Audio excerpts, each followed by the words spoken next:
Recording. Welcome, everyone. I see Carol just jumped on too. Great to have you here, Carol. Today we are on Chapter 2, Section 4, Healing as Release from Fear. So I will share my screen and we can get right into it. All right. Our emphasis is now on healing. The miracle is the means, the at-one-ment is the principle, and healing is the result. To speak of a miracle of healing is to combine two orders of reality inappropriately. Healing is not a miracle. The at-one-ment, or the final miracle, is a remedy, and any type of healing is a result. The kind of error to which at-one-ment is applied is irrelevant. All healing is essentially the release from fear. To undertake this, you cannot be fearful yourself. You do not understand healing because of your own fear. A major step in the at-one-ment plan is to undo error at all levels.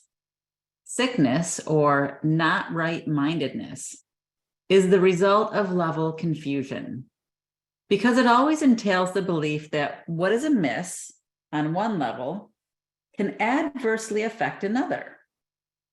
We have referred to miracles as the means of correcting level confusion, for all mistakes must be corrected at the level on which they occur. Only the mind is capable of error. The body can act wrongly only when it is responding to misthought. The body cannot create, and the belief that it can, a fundamental error, produces all physical symptoms. Physical illness represents a belief in magic. The whole distortion that made magic rests on the belief that there is a creative ability in matter which the mind cannot control. This error can take two forms. It can be believed that the mind can miscreate in the body, or that the body can miscreate in the mind. When it is understood that the mind, the only level of creation, cannot create beyond itself, neither type of confusion need occur. Only the mind can create because spirit has already been created, and the body is a learning device for the mind. Learning devices are not lessons in themselves. Their purpose is merely to facilitate learning.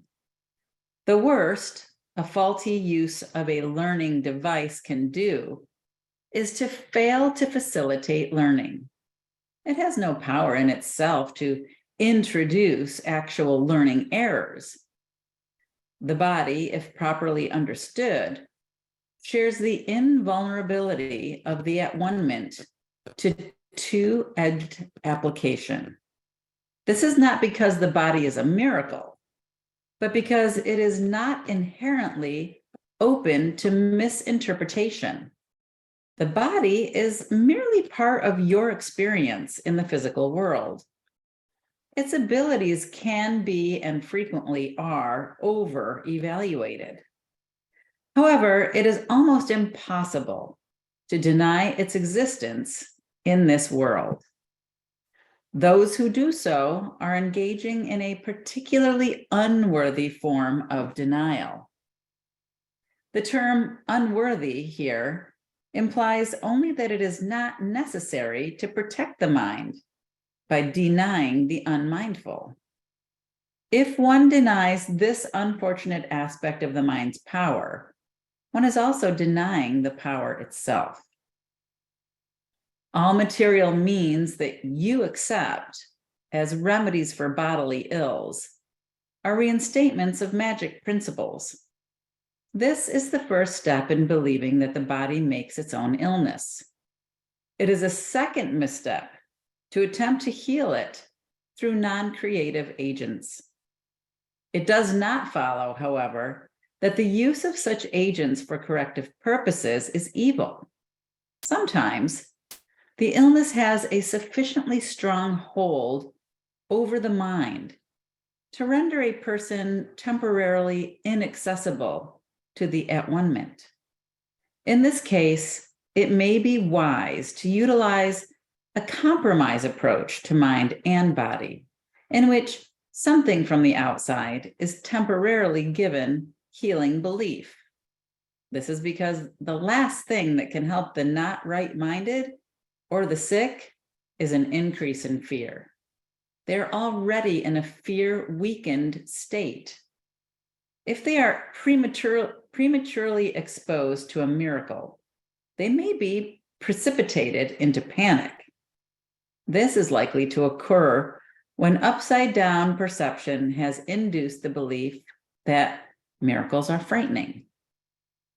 The value of the at-one-ment does not lie in the manner in which it is expressed. In fact, if it is used truly, it will inevitably be expressed in whatever way is most helpful to the receiver.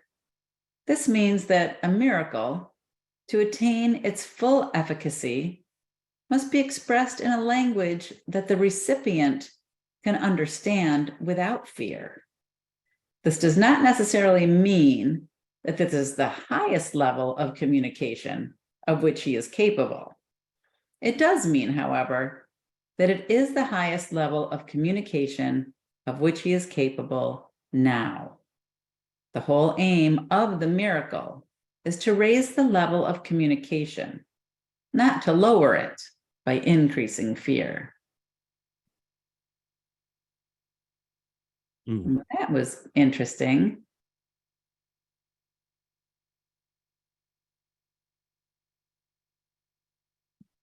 Anybody have any thoughts? Hello. Hi guys. I always find it difficult to associate the miracle with fear. And I don't understand that. Which part are you talking about, Freddie? Which paragraph or sentence? Well, the sentence is in paragraph 4, sentence 10. It goes, this is likely to occur when upside down perception has induced the belief that miracles are frightening.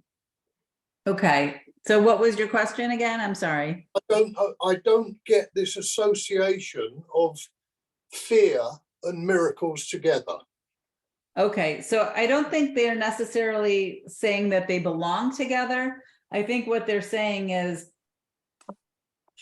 when you're in a position where you're, let's say, looking for a miracle, right? Because let's say you're sick, right? I'm sick, I'm looking for a miracle, right? Well, you're already in a fear-induced state because you're afraid, and therefore the fear is having the ego engage and saying, I need to be saved, I need a miracle, right? And what they're saying is the miracle can only happen if you're not in a place of fear, if you're in a place where you're not already afraid and believing that you're a body and you're not a mind. We were talking about the repetition of I am not a body, I am free, I am still as God created me. I mean, this has been our lesson for the last, I don't even know, like 3 weeks, right? So it's like, I think it's what it's saying is whenever you associate yourself with a body, you're not in that place of at-one-ment. So you're already in a fear-weakened state of not being in that place of at-one-ment. And that's why I think they were talking about if you're in that place, it'd be hard for you to accept a miracle because your mind is aligned with fear. Your mind is not aligned with love. And therefore, something outside the body that you've given belief in, like a pill, or a shot or a surgery might be more helpful at that time because your mind is not going to accept that it's not a body. Mm. I understand everything that you've said, and I certainly don't think they're meant to be associated, miracle and fear. But Okay. the last sentence is also confusing. The whole aim of the miracle is to raise the level of communication, not to lower it by increasing fear. It almost makes it sound like a miracle could induce fear. Yes, of course it could. I don't see that personally. I don't see how that a miracle could induce fear. Okay, so the example for us was when one day we banged both of our thumbs. I think we shut one of our thumbs in a door and we banged the other one with a hammer. And both of our thumbs were like sore and our nails were all black and they were like swollen. And we were working the course at the time and we were like, okay, so we can heal this. This can be healed. We can ask for healing and this can be healed and our thumbs can just be as good as new. And we realized that if that happened, we'd be terrified.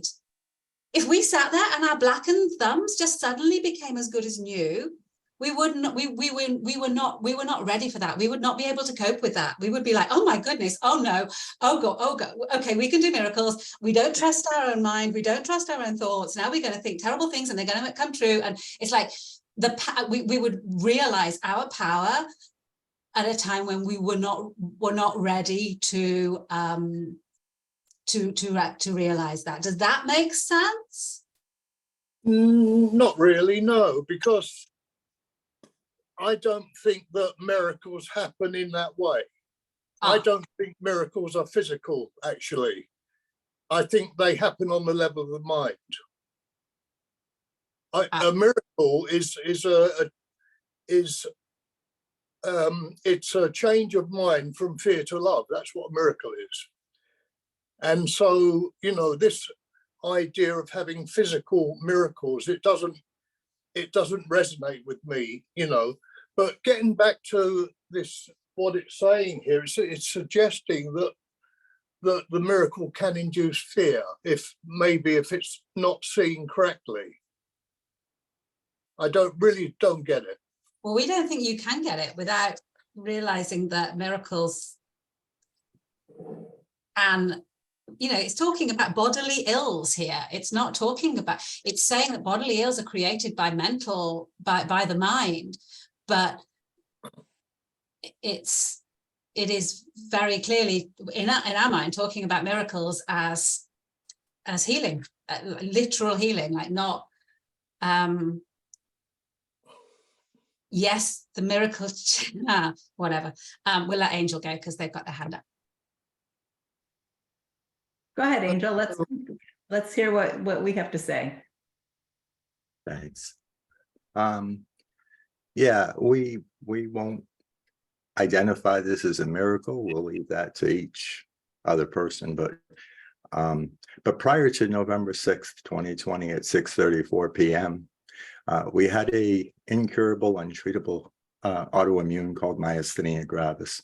It's progressive and deadly, and nobody is there. There's no cure for it, right? So we also had stage 3A kidney disease.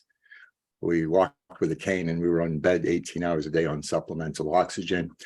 Our blood pressure, we were on the maximum dose of blood pressure pills. Post 6:34 p.m. on November 6th, 2020, we didn't have any of those things. And the disorder, the myasthenia gravis, is identified through a marker in your blood. It wasn't there anymore. We never used the cane again. Our blood pressure was so low, our doctor halved it again in 2 weeks, and 2 weeks later took us off for the first time since we were a teenager. I mean, off the maximum dose, now we're not on anything. Kidney disease, they can't find. Our kidney is in 100%. We smoked 3 packs a day for 40 years. That little O2 meter on your finger, 94 was the highest we had seen in 10 years. We haven't seen under 99 since that day. And most of the time it's 100. Some might call that a physical healing miracle. Others might come up with some other explanation. But yeah, that was our experience. Yeah. Yeah, I've heard you speak about that before, Angel. Because what I would like to ask you was anything after the day when those symptoms stopped, was there any change?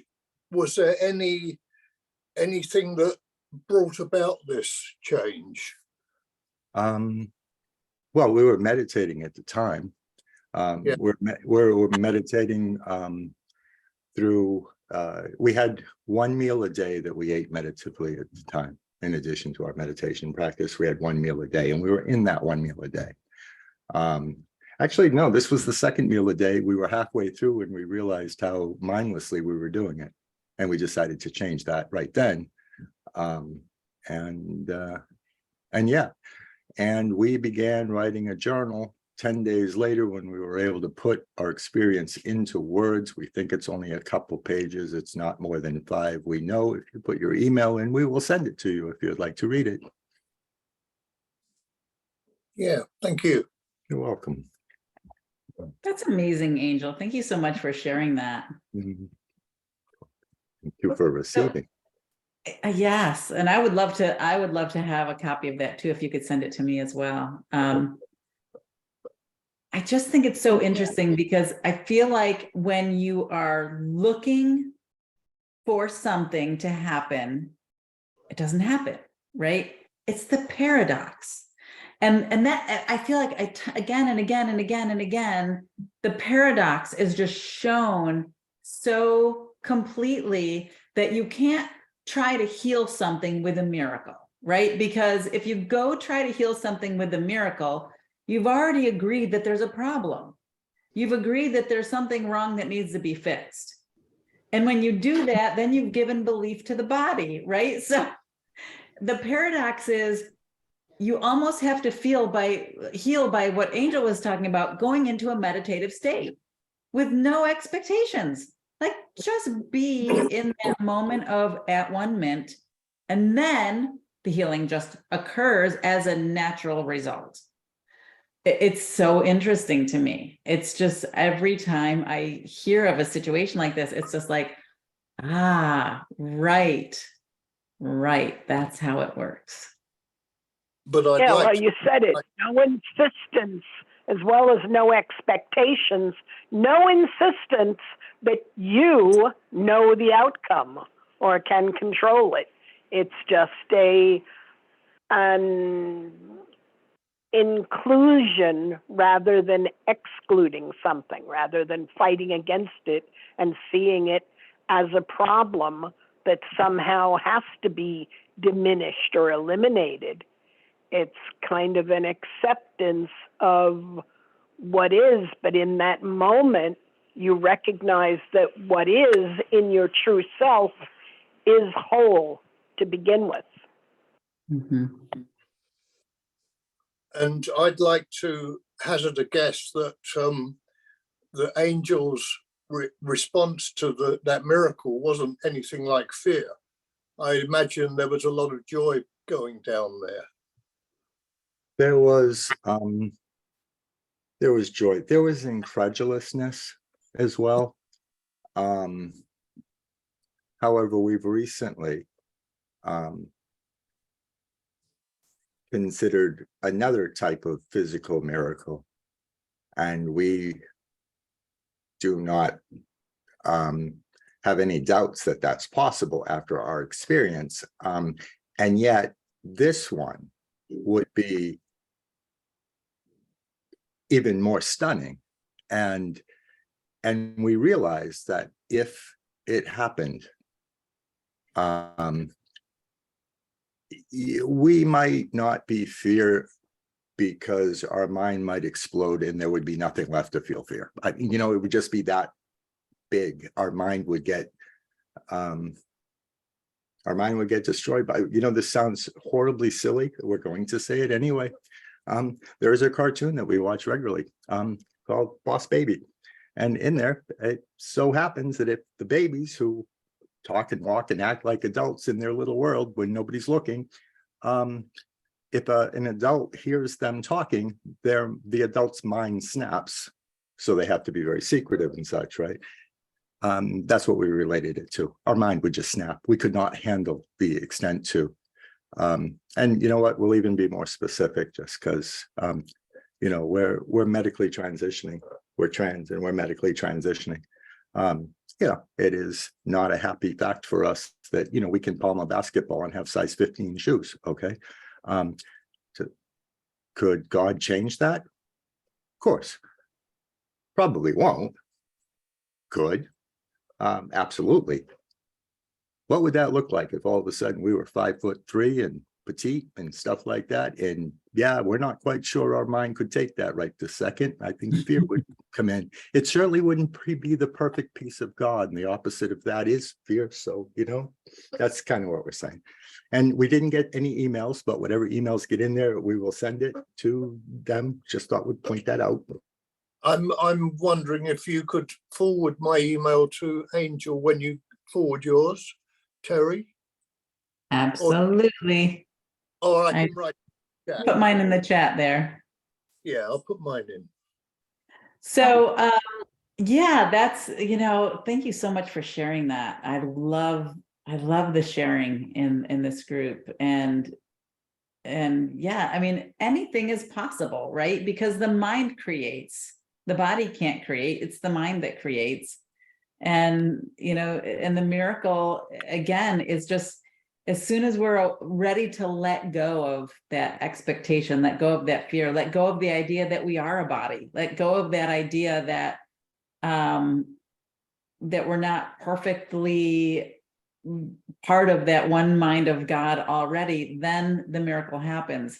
So I could see where if we were trying to expect a miracle in a traditional sense, the mind could be afraid, because the mind is now thinking, well, how is this possible? Because everything that I know and believe to be true, if this miracle happened, it would destroy everything that made me feel safe. Yeah. Because the known is more safe than the unknown. And if you are already in that place of I am a body, then, oh my gosh, a miracle just completely destroys that entire concept. Oh, so I think you really hit the nail. For Angel's story, Freddie, you saying like that didn't induce fear. And we think that like the only reason that miracle could happen to Angel was because it wouldn't induce fear in him, because he was ready to apologies, Angel. At the time you were identifying as masculine. We apologize for misgendering you. Yeah, because it wouldn't induce fear in them. And another person with the same condition, sitting and meditating, you know, that miracle is not going to happen because it would induce fear and it would make things worse for them rather than better. That's what we think this little bit of this chapter is saying. I also Excellent. think, Terry, in what you said, recognizing that when we come face to face with our true power, that's frightening based on the world that we have bought into, that we collectively created at this point, which does not empower us wholly. Every once in a while, we get to be empowered, and then we're, you know, praised for it, but not too much, you know. We can't, so when we actually get to recognize our power, it's very scary. And for me, when I was in that place of kind of accepting it, I really had to just have faith that God knew me and was offering this to me, and I was worthy of it, shall we say. But my feelings of unworthiness were my fear of accepting that wonderful miracle, that gift. And so I did experience fear, if you will, before wholly embracing the gift. And so once you do that, though, then that gift, embracing that, being at that level, then fear is completely gone. It was amazing. It was instantaneous and pretty much across the board. I can acknowledge the reptilian brain kind of kicking in at times and showing me fight or flight, but I can overcome that in a breath. Yeah, thanks for sharing that, Mary. I know in my own account of being in that place of at-one-ment and experiencing that type of a healing miracle, my immediate reaction was almost a state of gleeful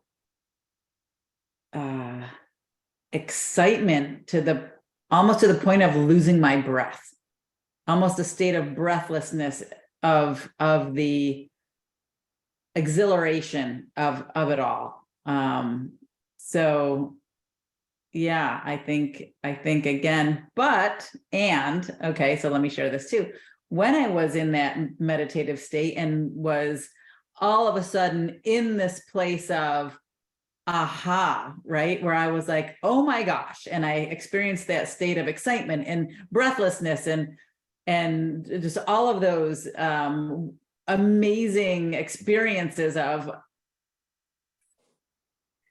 you can't even put it into words. It was so exciting. My thought was, how do I get out? Where's the door? So there's my fear, Freddie. That was my fear in that moment of having that miracle presented to me. I was like, all right, am I now going to be in this giant expanded place of at-one-ment forever? And what about my friends? What about my family? Where's the door? How do I get out? Where's my life? Where's my world? And boom, it was over in a second, as soon as the fear came in. So I guess I could explain it from that perspective of being in that place of at-one-ment and awe, and in that place of being in a miracle. And then I was afraid, like, because all of a sudden I wasn't my body. I was no longer in a body. I was someplace else and I didn't know where I was. But I wasn't trying to heal my body. Again, that's the paradox, right? I wasn't trying to heal my body. I was just having an experience in a meditation. But the result was it healed my body. It was this kind of really interesting after effect.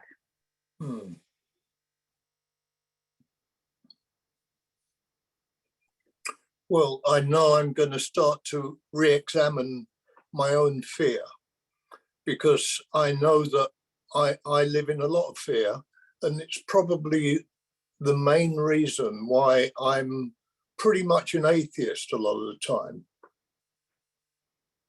You're an atheist because you're afraid of...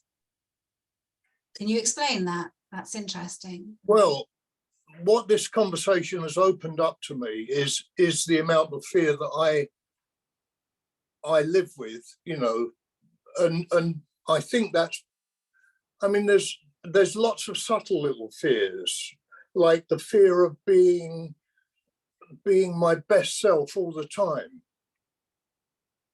the fear of letting my light really shine. I mean, really, I mean, just I don't do bad, you know, because I walk around with a smile on my face most of the time. And one of the best treats for me is when I get a smile back from somebody I don't know, you know, it's great. But I think that I've still got a long way to go with overcoming my fear. And I am quite atheistic, and, you know, of too much of the old logic, trying to figure things out, trying to understand things too much. But I think I'm going to address this fear in regard to this kind of atheistic tendency that I have. I can't really explain it any more than that. Thank you, It's Freddie. something it's come up for me. Yeah, It's a little light bulb moment. that's interesting. And thank you for sharing that. I remember one of our Course in Miracles study groups, there was a young man who joined, and he had said during the study group, he said, well, I'm an atheist. And he said, I don't believe that there's a God out there looking down on me. And I said, well, if that's the description of being an atheist, then I'm an atheist too, because I don't believe there's a God out there looking down on me either. You know, I think it's whatever your idea of what God is. And I think God, again, is just a word. It's a symbol of a symbol. And I honestly, I prefer the word love, because I can wrap my head around the fact that I am love and I am a part of the one mind of love. I use the word universe sometimes. Sometimes I use the word source energy. I don't, sometimes I use the word one mind, right? And all of those words to me are a little bit more helpful than using the word God, because God always looked like this old guy with a beard sitting on a cloud, right? That I didn't want anything to do with. So I think it's just a matter of like, what does that mean to you? What is God? Have you ever watched that movie Out on a Limb, Freddie? No. I would highly recommend it. Out on a Limb by Shirley MacLaine finally brought me to a place of peace with the word God, which I still struggle with sometimes, depending on how active my ego is. But yeah, it's just such a great movie. And it really, she kind of went through her process of being okay with that word God, because it's just a word. It's really just what it means. And, you know, what does the word mean? Right. What does it mean? Exactly. Exactly. All right, let's keep going if everyone's okay, unless somebody else wants to share before we carry on. We are on the function of the miracle worker. All right. Before miracle workers are ready to undertake their function in this world, it is essential that they fully understand the fear of release. Otherwise, they may unwittingly foster the belief that release is imprisonment, a belief that is already very prevalent. This misperception arises in turn from the belief that harm can be limited to the body. That is because of the underlying fear that the mind can hurt itself. None of these errors is meaningful, because the miscreations of the mind do not really exist.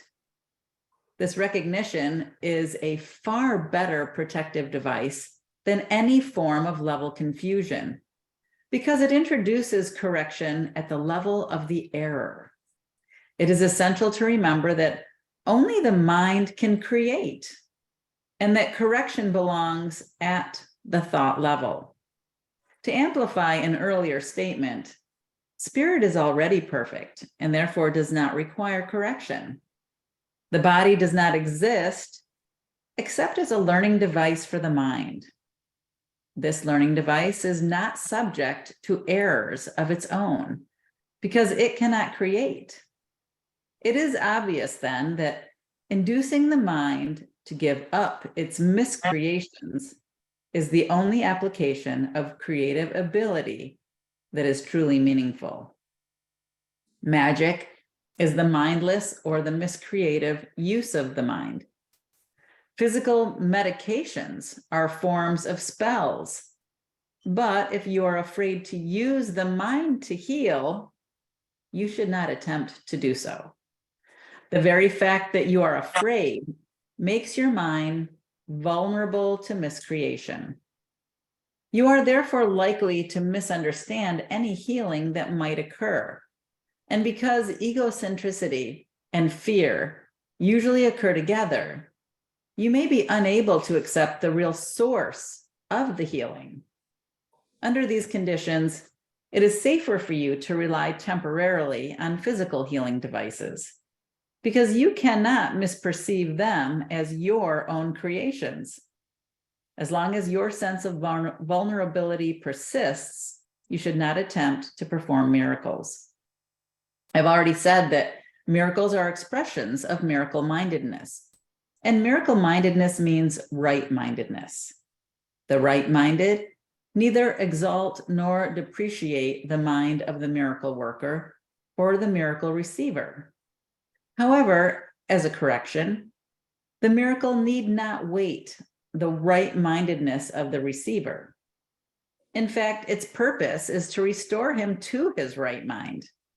It is essential, however, that the miracle worker be in his right mind, however briefly, or he will be unable to reestablish right-mindedness in someone else. The healer who relies on his own readiness is endangering his understanding.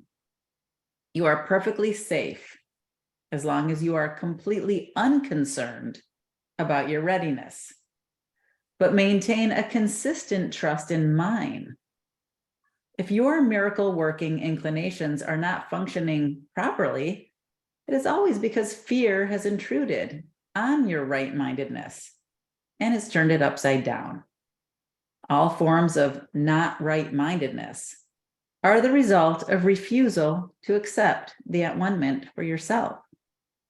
If you do accept it, you are in a position to recognize that those who need healing are simply those who have not realized that right-mindedness is healing.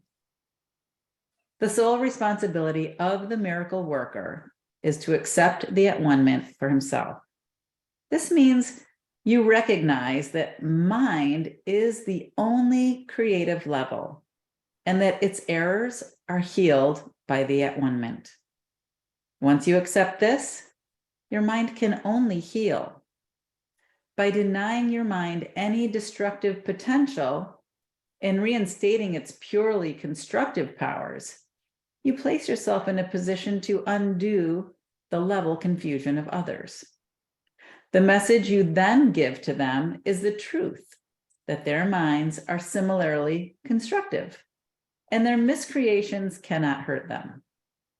By affirming this, you release the mind from over-evaluating its own learning device and restore the mind to its true position as the learner. It should be emphasized again that the body does not learn any more than it creates. As a learning device, it merely follows the learner.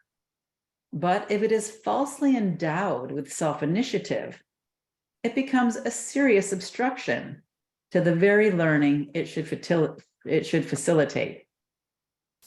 Only the mind is capable of illumination. Spirit is already illuminated, and the body in itself is too dense.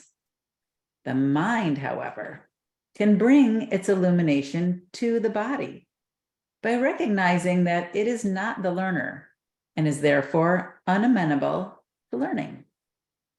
The body is, however, easily brought into alignment with a mind that has learned to look beyond it, toward the light. Corrective learning always begins with the awakening of spirit and the turning away from the belief in physical sight. This often entails fear because you are afraid of what your spiritual sight will show you. I said before that the Holy Spirit cannot see error and is capable only of looking beyond it to the defense of at-one-ment. There is no doubt that this may produce discomfort. Yet the discomfort is not the final outcome of the perception. When the Holy Spirit is permitted to look upon the defilement of the altar, he also looks immediately toward the at-one-ment. Nothing he perceives can induce fear. Everything that results from spiritual awareness is merely channelized toward correction. Discomfort is aroused only to bring the need for correction into awareness. The fear of healing arises in the end from an unwillingness to accept unequivocally that healing is necessary. What the physical eye sees is not corrective, nor can error be corrected by any device that can be seen physically. As long as you believe in what your physical sight tells you, your attempts at correction will be misdirected. The real vision is obscured because you cannot endure to see your own defiled altar. But since the altar has been defiled, your state becomes doubly dangerous until it is perceived. Healing is an ability that developed after the separation, before which it was unnecessary. Like all aspects of the belief in space and time, it is temporary. However, as long as time persists, healing is needed as a means of protection. This is because healing rests on charity, and charity is a way of perceiving the perfection of another, even if you cannot perceive it in yourself. Most of the loftier concepts of which you are capable now are time dependent. Charity is really a weaker reflection of a much more powerful love encompassment that is far beyond any form of charity you can conceive of as yet. Charity is essential to right-mindedness in the limited sense in which it can now be attained. Charity is a way of looking at another as if he had already gone far beyond his actual accomplishments in time. Since his own thinking is faulty, he cannot see the at-one-ment for himself, or he would have no need of charity. The charity that is accorded him is both an acknowledgement that he needs help and a recognition that he will accept it. Both of these perceptions clearly imply their dependence on time, making it apparent that charity still lies within the limitations of this world. I said before that only revelation transcends time. The miracle, as an expression of charity, can only shorten it. It must be understood, however, that whenever you offer a miracle to another, you are shortening the suffering of both of you. This corrects retroactively as well as correctively or progressively.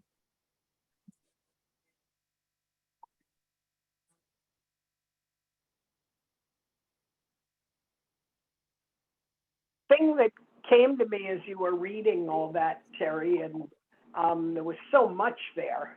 But I know. The thought or the realization that when we're trying to cure something or what we call heal, a lot of times, and we're not conscious of this, but it becomes a distraction.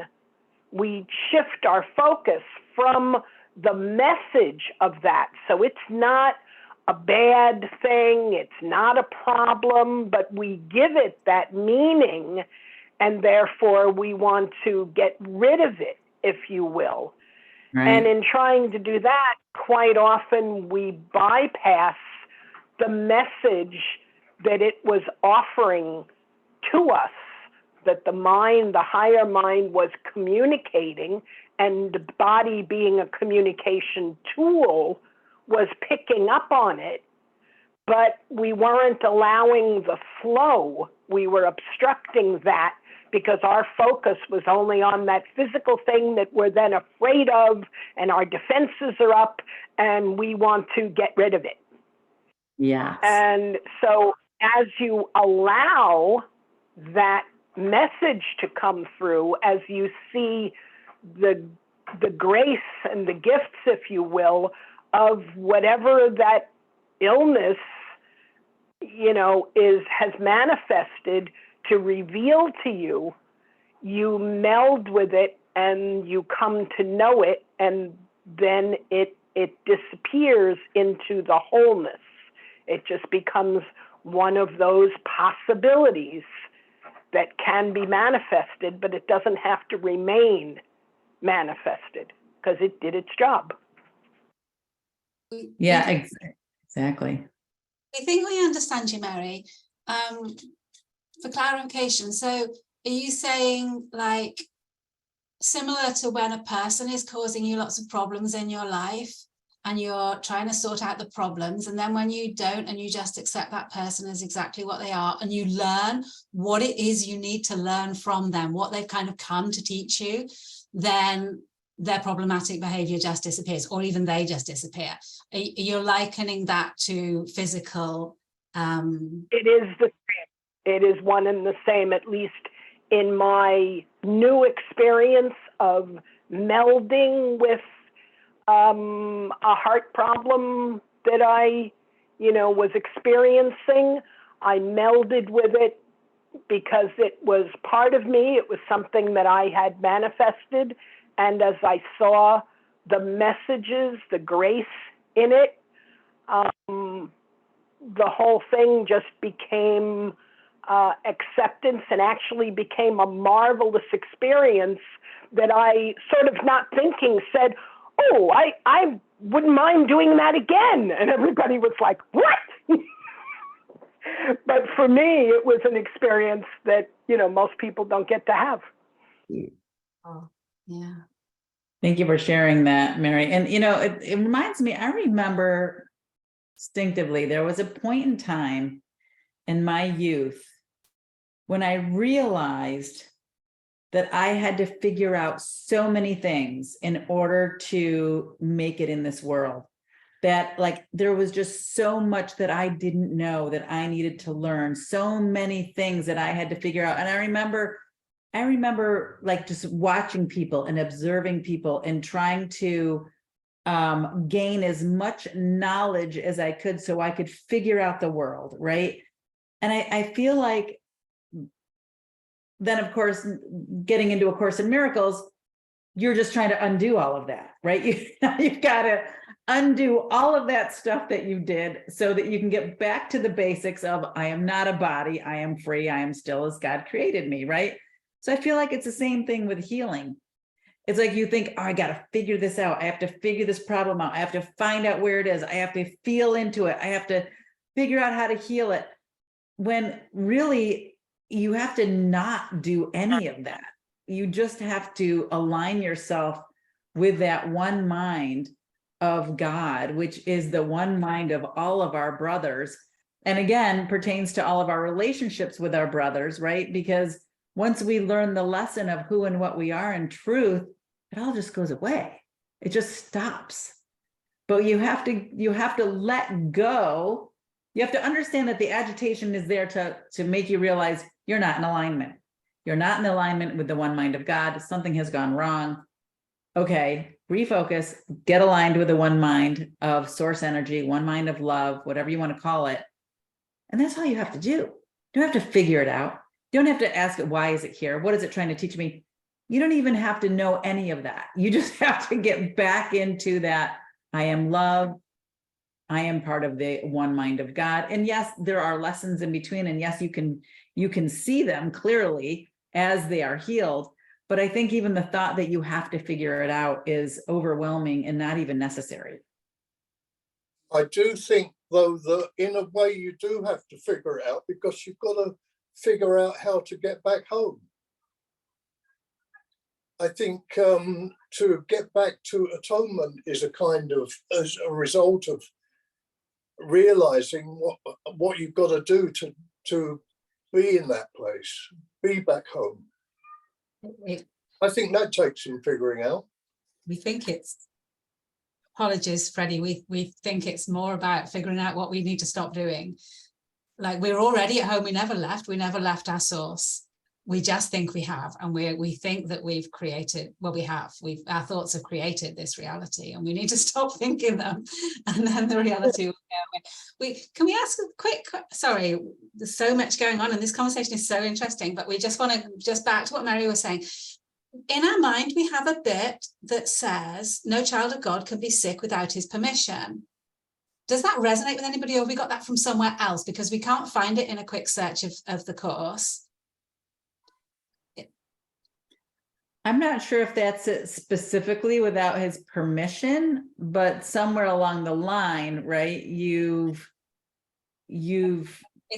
heard that exact phrase somewhere. We must it Okay. must have come from somewhere else. We'll look it up for somewhere else. But that we think that, yeah, speaks to what Mary. It's like, if we're sick, there is a reason for it. If we like that person in our life, there's a reason for it. Always.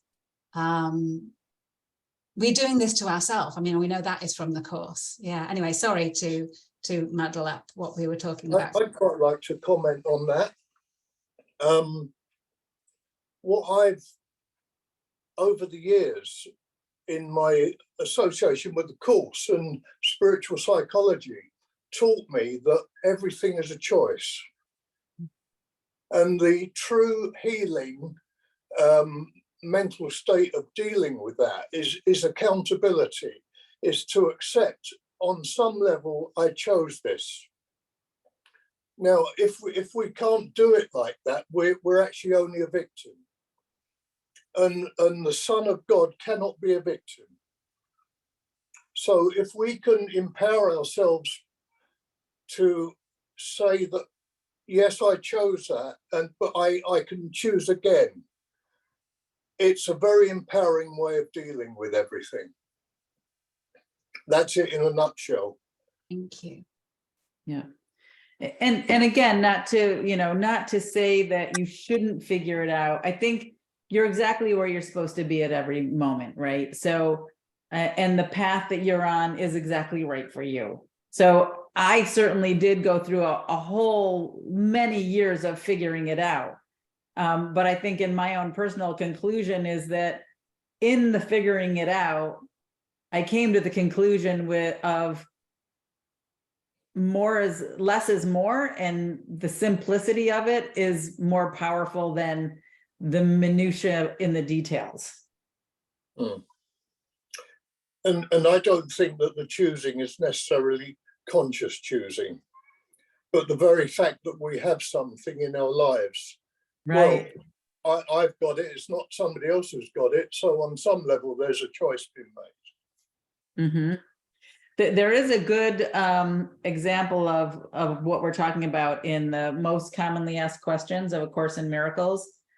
It's in chapter 3 on page 40, number 25, and it's entitled, "If all this is a dream or an illusion, does that mean that the abuse I suffered as a child is unreal and should be denied or ignored?"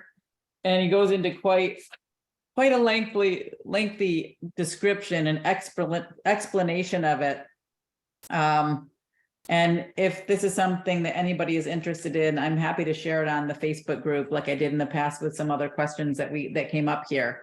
If that's okay with everybody, I can, share this there instead of right now and reading it, because I feel like there's so much to read that there's going to be a lot more questions about this, especially because this is a very,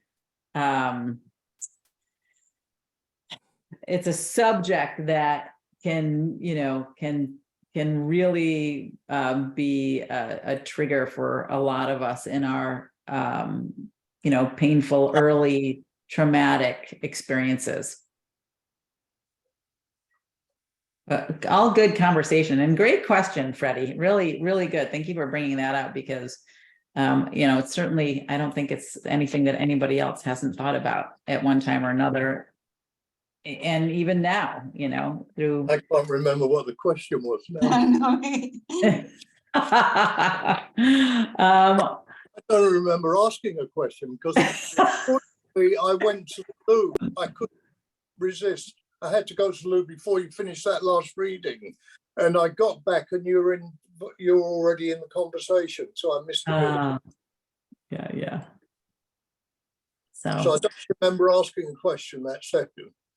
Okay. All right. I thought there was a question. I can't remember what it was either at the moment, but I know it spawned a lot of discussion. Yeah. To believe in God. Yes, that's it. That was the earlier session. That was the earlier question, right? Right. Yeah. Yeah, you're right. It was something else. That's what brought it on. Yeah. But what that last piece was really, a lot of it was about right-mindedness. Yes. And I Mhm. like the early sentence in the whole chapter where it says, none of these errors is meaningful because the miscreations of the mind do not really exist. And what I've been taught is that when we're thinking with the ego, we're not really thinking at all. When our mind is united with God, you know, in the atonement, our mind tends to be still. And so these miscreations, although we have lots of them, they're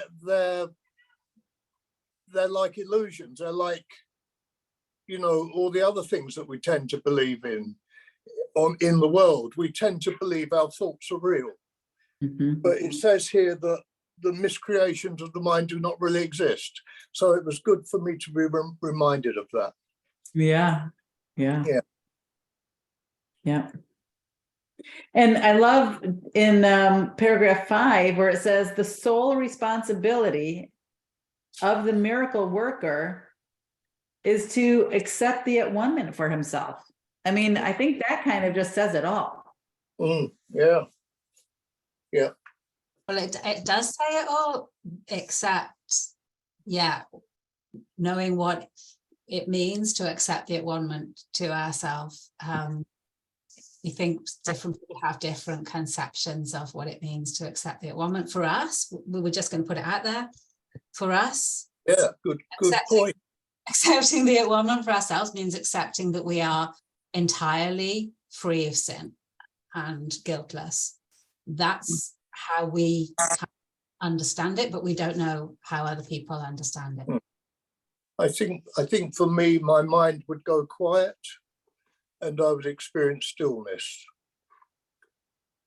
in the moment. That's for me.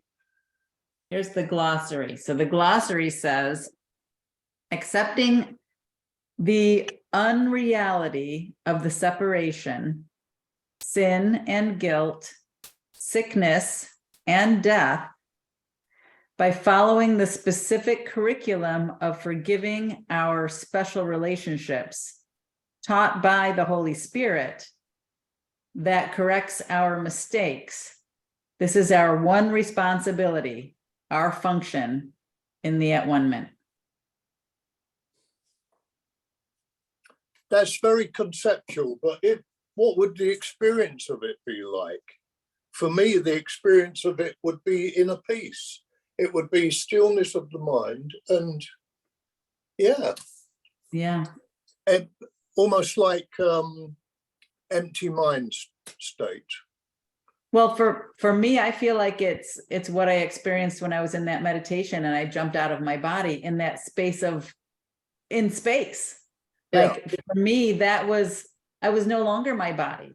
I was free. I was in this space of expansive. It wasn't even joy, but it wasn't fear. It was exuberance. It was just like, I can't even describe it, right? I guess that would be it for me, that being in that place of at-one-ment, that, you know, there is nothing separate. I think it's a kind of bliss. Mm-hmm. Right. That we really heard Ken coming through in that. I mean, we know now that he wrote it, but that we really heard Ken coming through in that. It was really like a summary of his way of conceptualizing this. And it was comprehensive. It's good. Yeah, and it was written by Ken, of course, the glossary. So definitely probably heard him. Well, it is 1:30. Does anybody else have anything they would like to share before we close? I want to thank Angel for sending me the email, and I'm looking forward to reading it. You're very welcome, Freddie. Thanks for receiving. Yes, thank you, Angel. I am really excited about getting that too. It is in your box. Yay.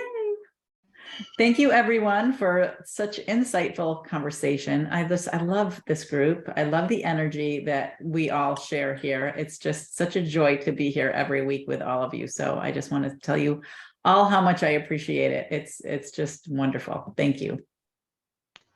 Blessing. Terry. See you guys next week. Thanks for doing it, Terry. Thank All you. right. See you next week. Bye, everyone. Bye. Wow. Bye.